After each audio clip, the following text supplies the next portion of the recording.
स्थान से उसे कोई वंचित नहीं कर पाएगा, इस संकल्प के साथ जब आगे बढ़ाया गया तो वह आज उसके सार्थक परिणाम हम सबके सामने देखने को मिल रहे हैं।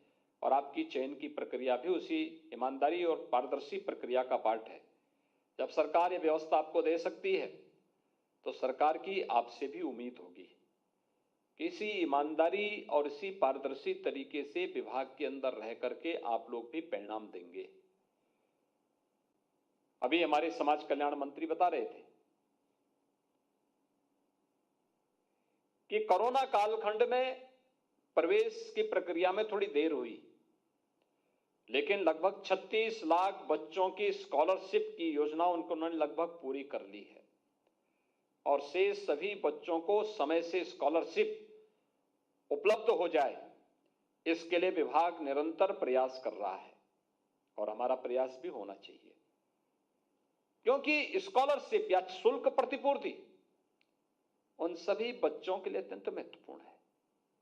वे अनुसूचित जाति जनजाति के हों, पिछड़ी जाति के हों, सामान्य जाति के हों, अल्पसंख्यक समुदाय के हों, अगर एक छात्रवृत्ति एक बच्चे को जीवन पथ पर आगे बढ़ने के लिए योगदान दे सकती है, सरकार पैसा दे रही है, तो हम विभागीय अधिकारी होने के नाते हमारा दायित्व तो बनता है कि हम 2 कदम आगे बढ़कर के ईमानदारी से उन बच्चों के पास उस सुविधा का लाभ पहुंचा सके,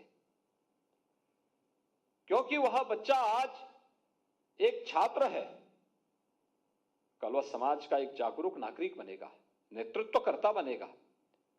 उसके मन में कहीं भी व्यवस्था के प्रति खोट नहीं आना चाहिए, अविश्वास का भाव नहीं पैदा होना चाहिए, और ये हमारी जिम्मेदारी बनती है। हम इस प्रक्रिया के साथ जुड़ रहे हैं। जैसे अभी हमारे इन 3 अभ्यर्थियों ने बताया, 9 चयनित अधिकारियों ने बताया कि इन्होंने समाज कल्याण विभाग के कोचिंग सेंटर से मदद ली और आज उसी विभाग में उन्हें सेवा करने का अवसर प्राप्त हो रहा है। स्वाभाविक रूप से उनके मन में एक विश्वास है, उनके मन में समाज के प्रति एक आस्था का भाव है, उनके मन में समाज के प्रति कुछ कर गुजरने की एक तमन्ना है। बिना भेदभाव के शासन की योजना का लाभ समाज के हर पात्र व्यक्ति को पहुंचना ही चाहिए, शासन की ये मंशा है। और उस मंशा के लिए आपको नियुक्ति की इस प्रक्रिया को हमने इतनी पारदर्शी तरीके से तैयार करने की कार्रवाई की है। आज आप देखते होंगे 2017 के पहले यही उत्तर प्रदेश लोक सेवा आयोग विवाद का एक गढ़ बना हुआ था।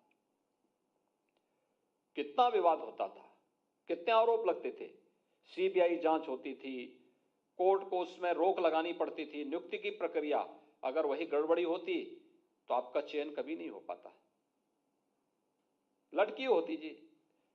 ये जो 4.5 लाख नियुक्तियां हम लोगों ने की हैं 4.5 वर्ष के अंदर, ये वही नियुक्तियां हैं जिनको पिछली सरकारों के समय में अलग अलग कालखंडों में यानी 10-12 वर्षों के अंदर हो जाना चाहिए था, लेकिन हुआ नहीं। कितना अनर्थ किया है प्रदेश के नौजवानों के साथ। जिन नौजवानों को 5 वर्ष पहले, 7 वर्ष पहले, 10 वर्ष पहले नौकरी मिलनी चाहिए थी, पिछली सरकारों के विसंगतिपूर्ण कार्रवाई के कारण वह कार्य नहीं हो पा रहा था। उनकी नियत साफ न होने के कारण कार्य नहीं हो पा रहा था। न्यायालय को उसमें स्थगन आदेश देना पड़ा था।